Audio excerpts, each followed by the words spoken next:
Continuer notre enseignement sur la bataille de l'immaturité et du non-brisement, qui était là le mercredi sur la bataille de l'immaturité et du non-brisement. Qui était là, qui a suivi l'enseignement le mercredi dernier. Oui. Ok, qu'est-ce que tu as appris? Par rapport à l'immaturité spirituelle, on avait dit que en tant que chrétien, on ne peut pas avoir reçu le Seigneur Jésus dans notre vie en restant toujours le même. On doit grandir spirituellement, on ne doit pas rester au même niveau. Et aussi, on doit avoir des temps d'intimité avec le Seigneur, c'est important pour pouvoir grandir. On ne peut pas que se dire que c'est pendant les temps de culte ou les temps où on se retrouve tous ensemble en prière pour considérer ça comme un temps d'intimité avec le Seigneur pour pouvoir grandir. Donc si on doit pouvoir, comment dire, on doit pouvoir grandir de notre côté. Et aussi, on avait dit aussi que le brisement c'était important pour un chrétien. Sans le brisement, le Saint-Esprit ne peut pas développer certaines choses en soi. Et sans le brisement, il ne peut pas être la lumière entre les mains du Seigneur. Donc c'est une étape aussi pour un chrétien. Un chrétien doit forcément passer par le brisement. Amen. Amen. Quelqu'un d'autre a quelque chose à ajouter?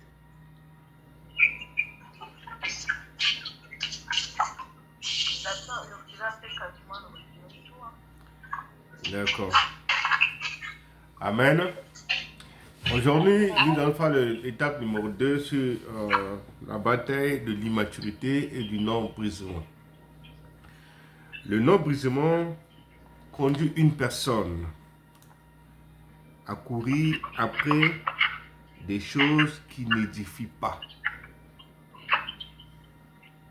Le non-brisement dans la vie d'un chrétien, une chrétienne, va courir après des choses qui n'édifient pas. Les personnes non brisées recherchent la mode.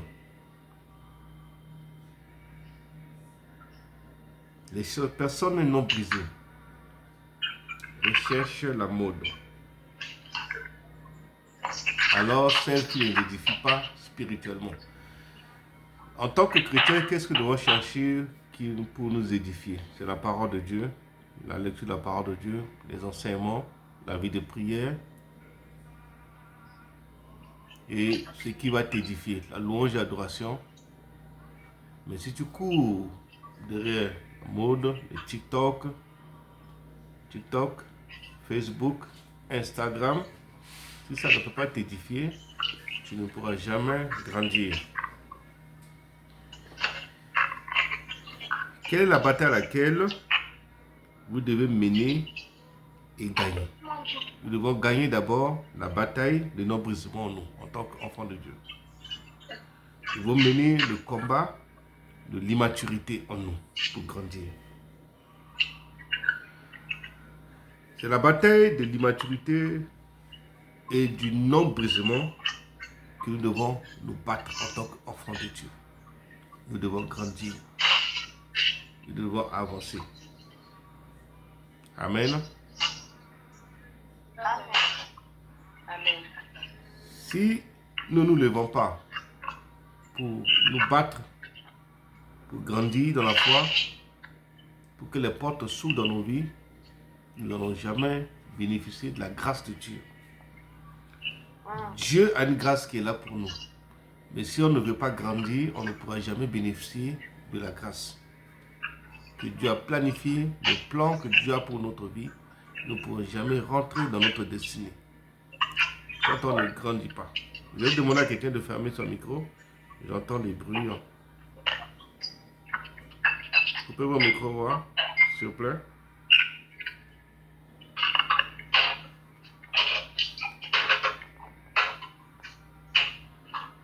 Il y a des chrétiens qui ne cherchent pas à chercher Dieu en profondeur.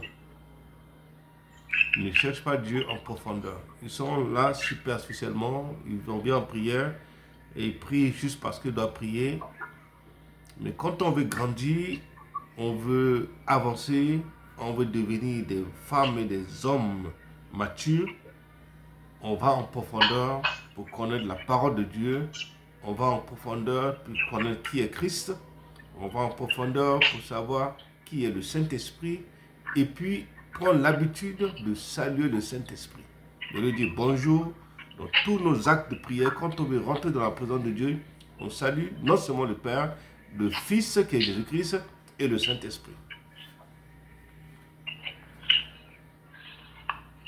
Certains chrétiens superficiels ne sont pas totalement soumis aux opérations du Saint-Esprit Dieu Tout-Puissant en nous. Parce qu'eux, ils viennent juste pour jouer, pour regarder, pour observer. Ils ne viennent pas pour rencontrer Christ. Ils ne viennent pas pour chercher la volonté de Dieu. Des fois, ils font semblant de dire qu'ils sont engagés. Mais au fond d'eux, ils ne sont pas engagés. Ils veulent s'engager juste pour faire plaisir ou pour montrer que je suis aussi, mais au fond d'eux, ils ne sont pas sincères, ne sont pas dégourdis pour vraiment chercher Dieu.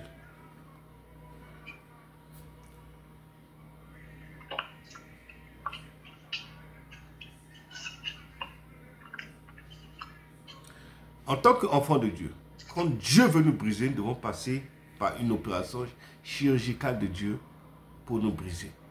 Quand tu passes par l'opération chirurgicale de Dieu, il te fait passer par un brisement. Quand tu fais une opération, tu montes sur la table de l'hôpital, le médecin qui est là a le contrôle de ta vie, quelle que soit ta taille, quelle que soit ta grandeur. Mais quand tu es à l'hôpital, tu n'as plus le contrôle de ta vie. En tant qu'enfant de Dieu, quand on vient dans la présence de Dieu, quand on veut servir Dieu, quand on veut que Dieu nous utilise, quand on rentre dans la présence de Dieu, nous devons nous soumettre à Dieu comme si nous sommes dans une table chirurgicale. C'est le médecin, le Saint-Esprit qui est en nous, Dieu le Père qui est là, qui doit faire une opération pour enlever ce qui ne va pas en nous. Comme un enfant de Dieu laisse Dieu ôter des choses qui ne vont pas en nous. L'orgueil en nous, le ressentiment, le rejet en nous, la méchanceté en nous. Nous devons laisser Dieu faire ce travail en nous, faire cette opération en nous. Ôter les mauvaises choses dans nos cœurs, dans nos pensées, dans nos habitudes. Oui, nous ne sommes pas contre vos habitudes.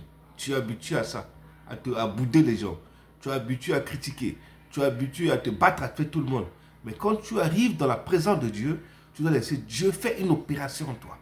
Cette opération, c'est fait par Dieu, par le Saint-Esprit. C'est le Saint-Esprit qui va ôter les choses qui ne vont pas en toi, un à un, pour grandir. Beaucoup sont pressés. Mais je veux juste te dire, quand on est pressé, on n'aura pas le pain. C'est pour ça que Jésus-Christ a dit à ses disciples, faites-les asseoir. Moi, je suis en train de vous dire, de vous faire asseoir. Il faut que tu sois assis dans la présence de Dieu. Il faut que tu sois assis dans la parole de Dieu. Que tu sois assis dans la volonté de Dieu. Que tu sois assis dans le plan de Dieu. Quand on est assis dans le plan de Dieu, il y aura toujours la multiplication. Il y aura toujours le miracle. Il y a le miracle qui va arriver dans ta vie. Mais pour que tu aies ce miracle, tu dois t'asseoir. Faites-les asseoir. Les disciples voyaient jusqu'il y avait 2 pains, 5 poissons. Mais pour que le miracle s'opère, il faut les faire asseoir. La Bible nous dit qu'il y a 5 000 hommes, ou 12 000 hommes, ou 15 000 hommes, sans les enfants. Mais ceux qui étaient debout, il y en a combien?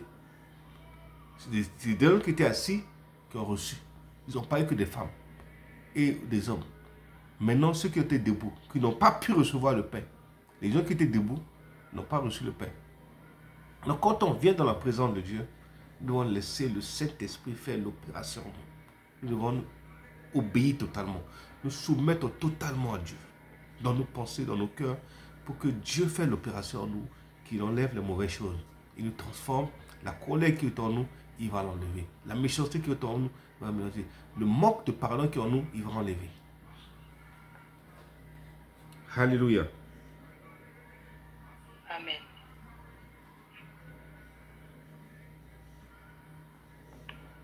Ils n'ont pas encore donné ou soumis leur vie. Ils soumettent totalement leur vie à Dieu.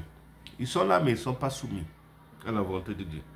Sois soumis au Saint-Esprit pour qu'ils puissent œuvrer profondément sur leur homme-esprit. Oui, nous avons notre esprit de homme, d'orgueil, de moi. Moi là, on ne me dit pas ça. Moi là, on ne fait pas ça. Moi là, je suis comme ça. Moi là, je suis comme ça. Moi, je suis comme ça.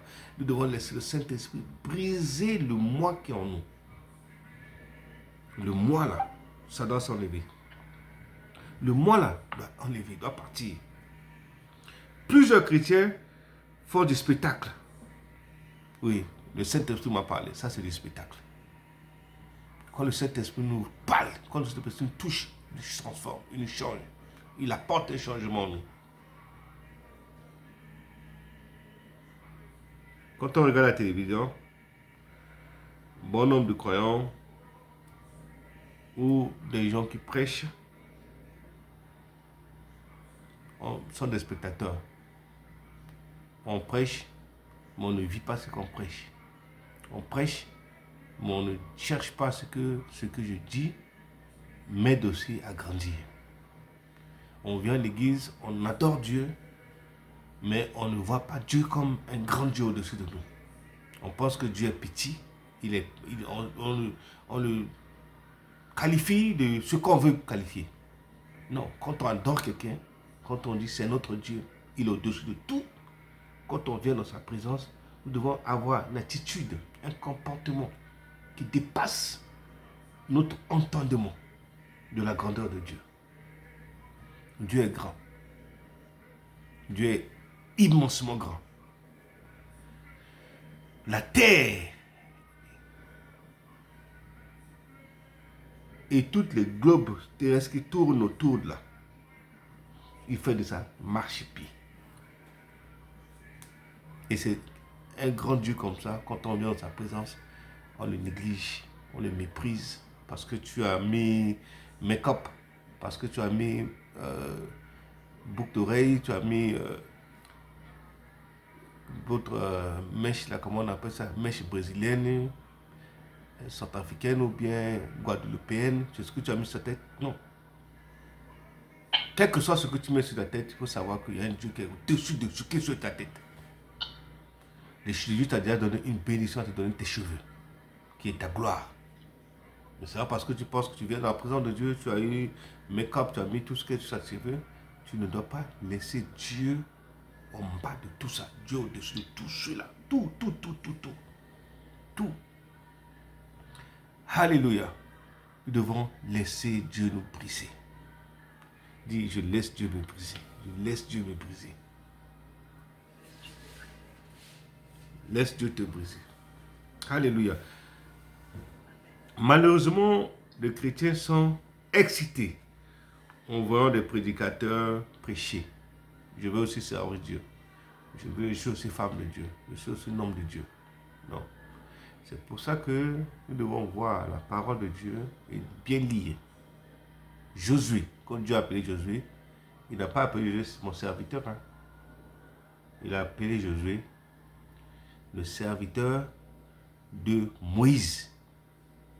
Josué, quand Dieu est en train de l'appeler là, il n'a pas appelé mon serviteur, il a appelé le serviteur de Moïse. Parce qu'il a servi sous quelqu'un. On ne doit pas être pressé. On dit je suis, parce que tu as donné 2 prophéties, tu as donné 2 messages, tu as prié, tu as appelé. Non. Nous devons être patients, soumis à la volonté de Dieu. Quand le temps sera venu, Dieu t'appellera mon serviteur. Alléluia.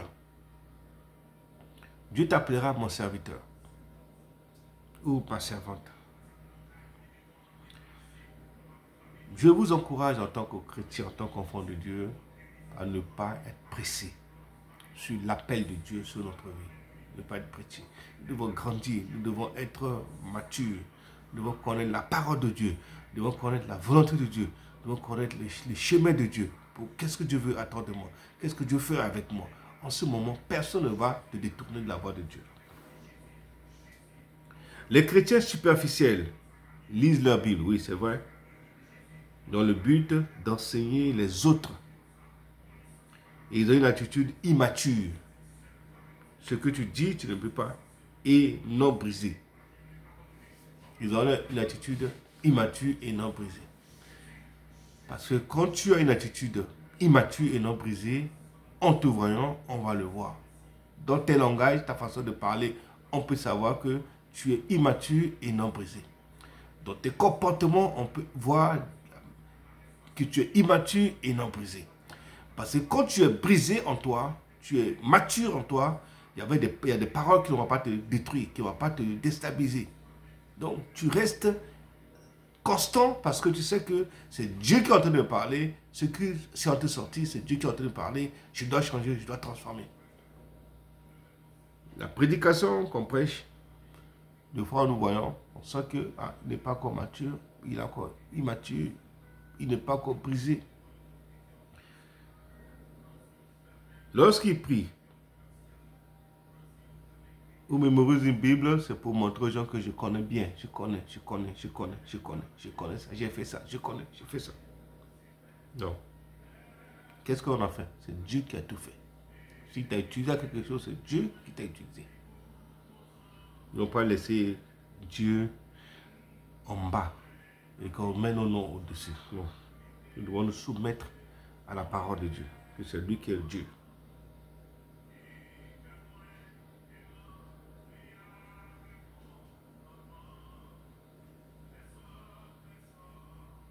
Les chrétiens qui prient Dieu vont en profondeur dans leur vie spirituelle.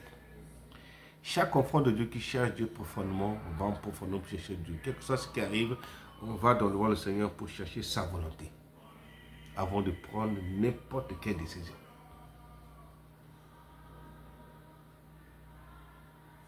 Quand on prend des décisions sans consulter Dieu, ça veut dire qu'on n'est pas converti. On n'est pas vraiment mature. Nous devons faire attention en tant que chrétiens dans nos décisions, surtout les décisions spirituelles qui concernent le royaume.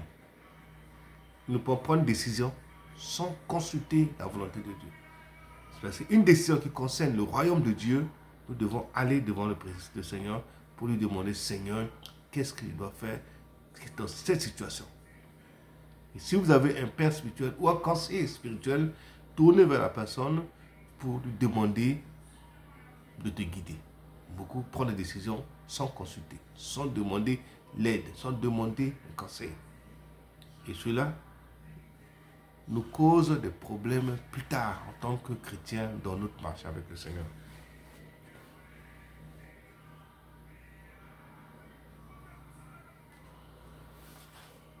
Si nous sommes une personne non brisée,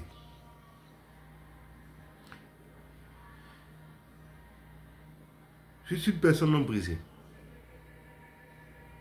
non, qui ne sont pas aussi humbles.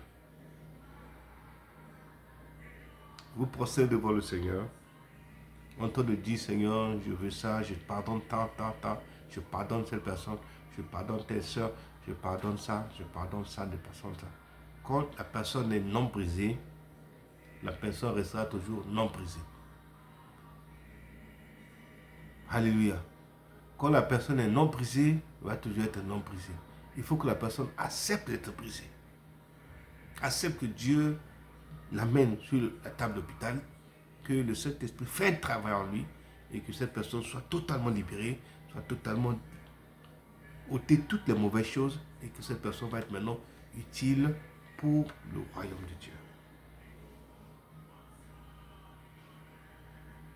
Nous devons avoir des attitudes qui reflètent le royaume. Nous devons avoir des attitudes qui reflètent le royaume. Dans le royaume de Dieu, il y a une attitude que nous devons adopter. L'attitude de pardon. L'attitude d'humilité. L'attitude qui reflète la gloire de Dieu.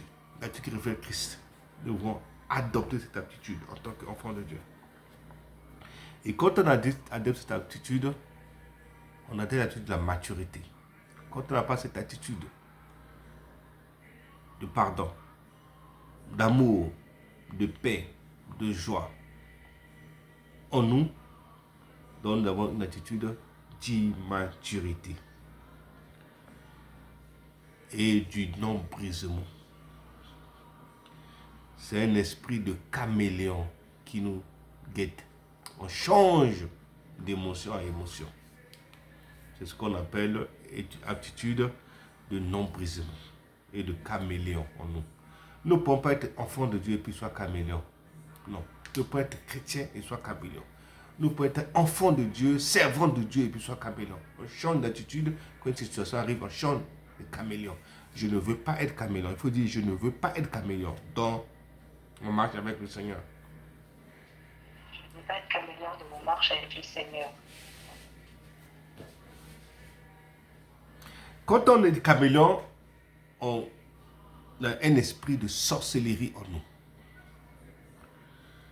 L'individu qui cherche à manipuler les gens, le caméléon manipule. Aujourd'hui, la telle couleur, demain la telle couleur, demain la telle couleur, change de couleur. Ça, c'est la sorcellerie. La sorcellerie, ce n'est pas seulement de manger des sorciers la nuit ou de voyager. Mais déjà, quand on a l'attitude de caméléon change, ça, c'est le visage de la sorcellerie cachée. Pour essayer de manipuler les gens. Manipuler les pensées des gens. Dans nos actes, dans nos paroles, dans nos... On fait des spectacles. C'est une partie de dire que de l'hypocrisie. On n'est pas sincère, mais on dégage l'hypocrisie. Il y a un grand nombre d'hypocrites au milieu de l'église, au milieu des chrétiens. Même quand on prie ensemble, les gens ne sont pas sincères. Quand on n'est pas sincère, comment on veut que le Saint-Esprit travaille? Quand on n'est pas sincère, comment on veut que le Saint-Esprit se manifeste en nous? Quand on n'est pas sincère, comment on veut que le Saint-Esprit agisse en nous? Le Saint-Esprit ne peut pas agir parce qu'on n'est pas sincère. L'hypocrisie au milieu de nous, nous devons chasser ça. Nous devons être sincères devant le Seigneur. La Bible dit là où 200-300 assemblés, je suis au milieu de vous. Et quand le Saint-Esprit est au milieu de nous, il se manifeste, il agit. Et nous, pour que le Saint-Esprit agisse en nous, nous devons être sincères. Devant nous et devant Dieu. C'est à cela que Dieu nous appelle. Dieu nous appelle à être sincères. Il ne veut pas qu'on soit hypocrite. C'est une mission que Dieu nous a donnée. C'est dans la maison de Dieu que Dieu se manifeste en nous. Nous devons être dans sa maison. Et quand on est dans sa maison, il nous parle. Oui, nous devons savoir une chose, que Dieu ne veut pas l'hypocrisie dans sa maison.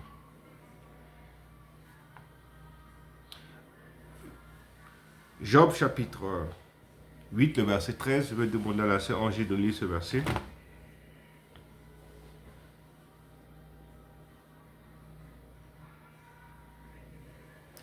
Job chapitre 8, le verset 13.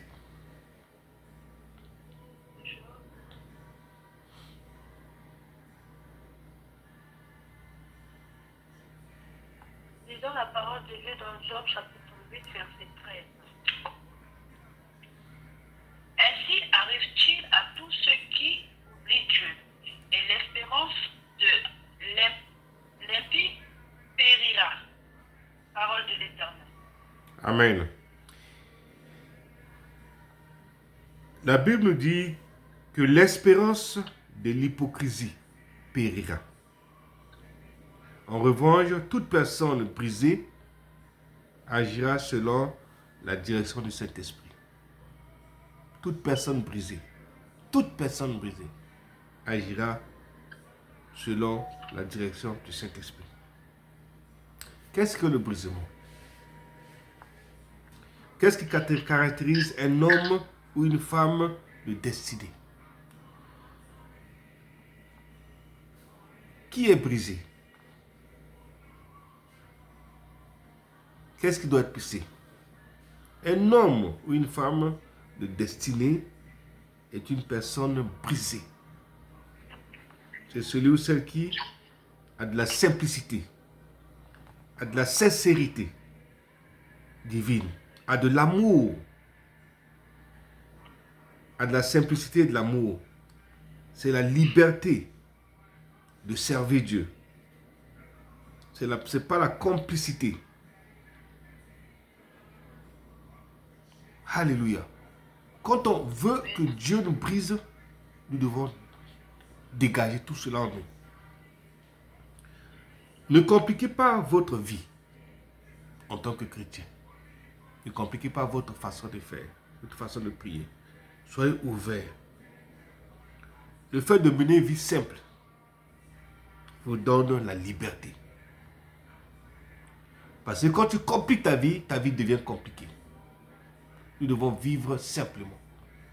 Nous devons voir les choses de Dieu simplement. Nous devons comprendre que notre Dieu n'est pas compliqué. Il nous a créé, il nous a mis sur la terre, et c'est pourquoi il nous a mis là. Et ce qu'il a programmé, planifié pour nous, c'est ce qui va arriver. Personne ne peut s'opposer au plan de Dieu pour ta vie. Il peut y avoir des retards, mais Dieu ne viendra pas en retard. Il y avoir des oppositions, mais Dieu sera là pour te débloquer. Donc, il faut que nous soyons simples. Ne mettez pas beaucoup de choses pour nous compliquer la vie en tant qu'enfant de Dieu. La simplicité est une réalité intérieure qui est une manifestation extérieure. Si tu es simple à l'intérieur, tu vas les manifester à l'extérieur. Il y a des gens qui sont compliqués à l'intérieur, ils compliquent aussi dehors. Ils vont mettre 4 make-up sur leur visage. Finalement, on ne sait pas si tu as quel visage que tu as. Pour t'habiller, tu mets un habit compliqué. On ne sait même pas ce qu'est harmonie, l'habit que tu as porté. On n'en sait pas.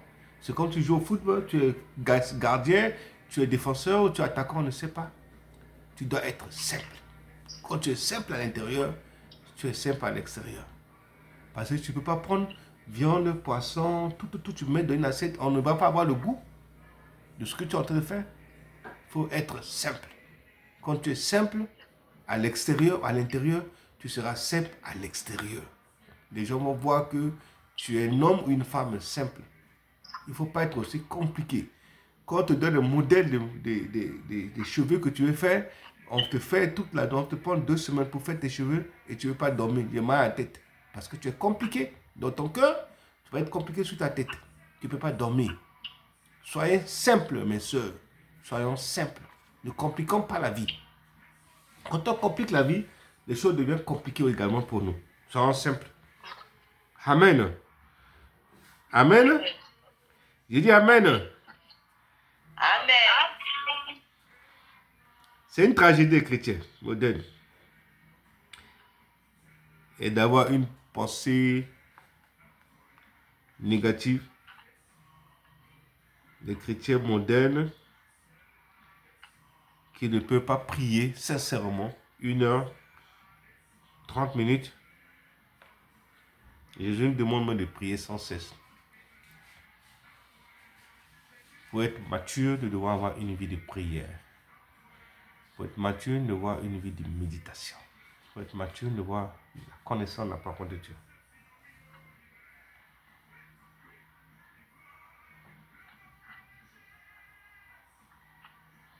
Mais dans tout cela, nous devons être simples.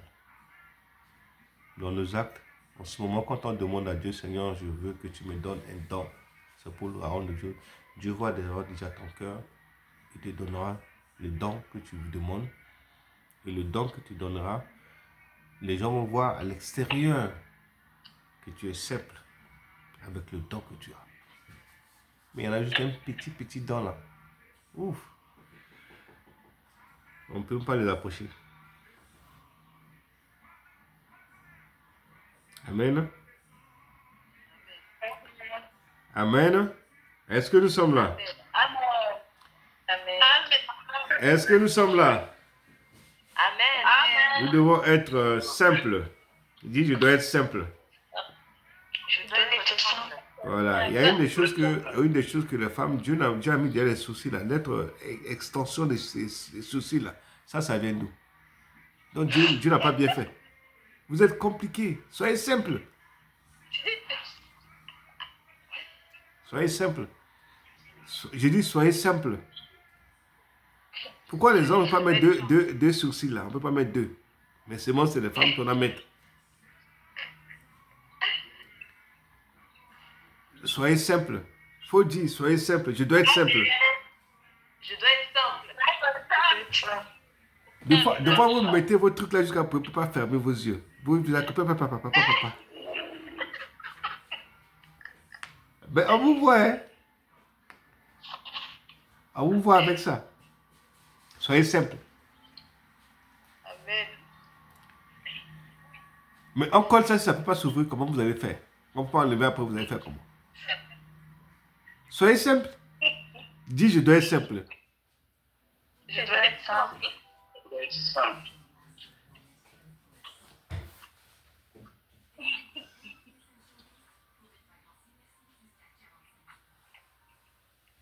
Donc, mes sœurs, nous devons être simples. La simplicité est à la recherche de trouver le royaume de Dieu. Quand on est simple, on cherche plus le royaume de Dieu qu'on cherche la simplicité. On cherche la simplicité et le royaume de Dieu. Alléluia. Amen. La personne brisée porte des vêtements par nécessité. On ne porte pas les habits parce que j'aime ça. Bon, c'est vrai qu'il faut savoir ce que tu aimes, mais il ne faut pas prendre 1000 euros, 1500 euros pour aller acheter chemise. Ça n'a pas de sens. Il faut être simple. Il y en a, ils vont prendre l'argent de payer le loyer pour aller acheter leurs chaussures ou une robe. Les femmes, elles vont porter une robe. Pour tel mariage, je ne vais plus porter ça. Hein. Quelqu'un a déjà vu. Donc, je vais acheter un autre encore. Il faut être simple. Si tu as porté aujourd'hui, tu as porté encore dans 2 semaines, ça fait quoi? Et c'est quand tu portes la robe là, que tu portes encore une autre là, on va te donner 10 avec ça. On ne donne pas 10 avec, hein. Parce que tu as porté une nouvelle robe.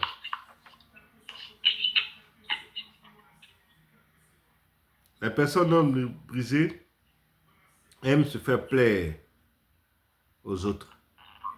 Ça, c'est les personnes non brisées. Elles ne portent pas des habits pour cacher leur nudité. Mais elles veulent être à la mode. Pourquoi ne pas vous habiller? Parce que vous avez pas d'autres vêtus. Je ne veux pas aller à ce mariage parce que je n'ai pas acheté une nouvelle habit. Et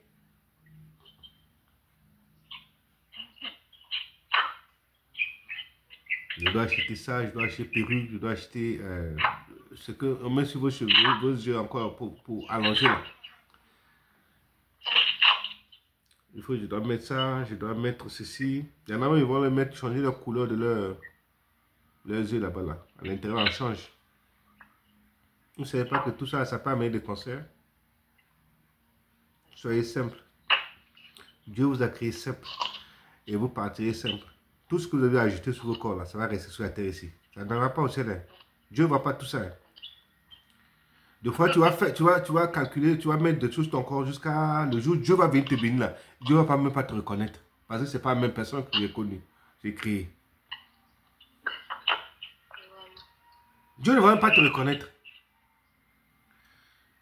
Dis, je veux que Dieu me reconnaisse. Je dois être simple. Je dois être simple. Je dois reconnaître.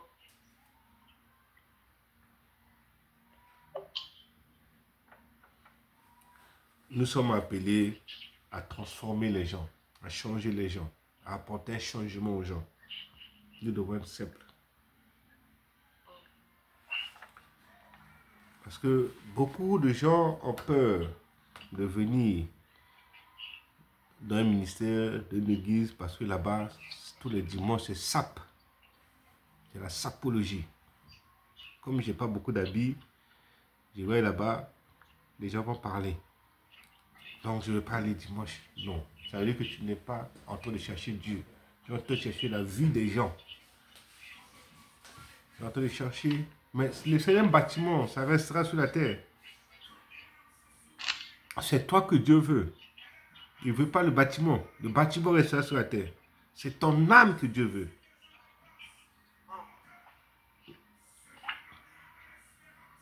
La Bible ne condamne pas par la richesse. Dieu veut qu'on soit riche. Dieu veut qu'on soit béni. Dieu veut qu'on soit béni, qu'on soit élevé. Mais nous devons savoir qu'il faut qu'on ait ces choses selon la volonté de Dieu. Les chrétiens non budget aujourd'hui sont qualifiés chrétiens, chaussures, chauve-souris. Les chrétiens qui est là aujourd'hui, demain on dit qu'il y a un prophète là-bas, ils vont aller chez le prophète.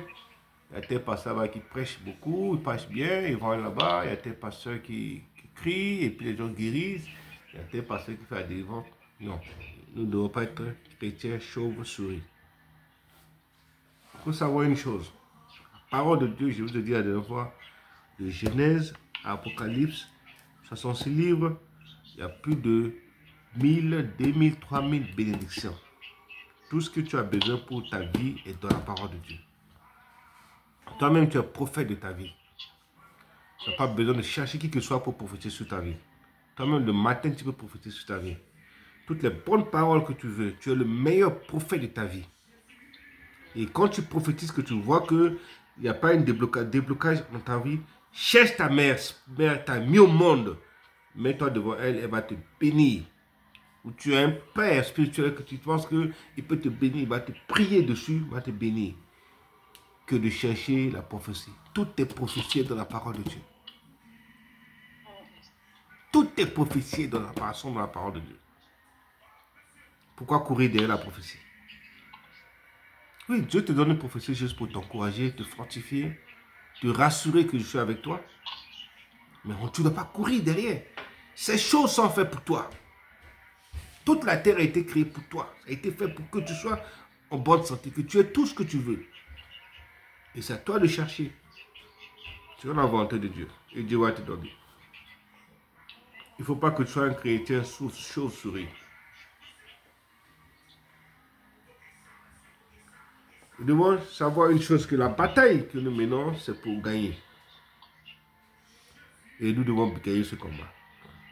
Nous devons gagner cette bataille. Et pour gagner cette bataille, il faut que nous abandonnons beaucoup de choses. Nous abandonnons l'orgueil, nous abandonnons les choses qui ne nous aident pas à grandir, à avancer.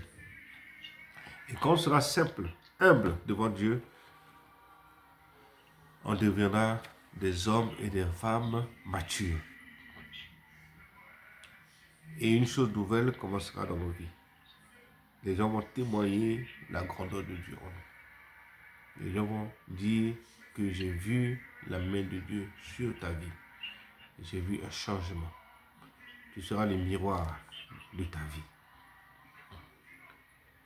Oui. Faisons attention à notre vie. Faisons attention à nos actes. Faisons attention à la parole de Dieu. Ce que Dieu veut faire dans ta vie, il le fera. Pour sa gloire. Que toute la gloire et l'honneur nous revient. À notre Dieu. Soyons bénis. Père éternel, le Dieu trois fois saint, nous voici encore ce soir devant toi pour te dire merci. Merci Seigneur pour le brisement. Le brisement, la bataille de l'immaturité. Merci parce que tu vas nous briser encore. Afin que nous puissions rentrer dans le plan initial que pose sur nos vies. Au nom de Jésus. Amen. Amen. Amen. Je demande à Sentinelle de commenter notre vidéo, de partager notre vidéo. Et puis, s'il y a des gens qui ont des compétences dans le service de Dieu, mettez ça à l'œuvre de Dieu. Et c'est pour l'avancement du royaume de Dieu. Que Dieu nous bénisse. Nous allons prier.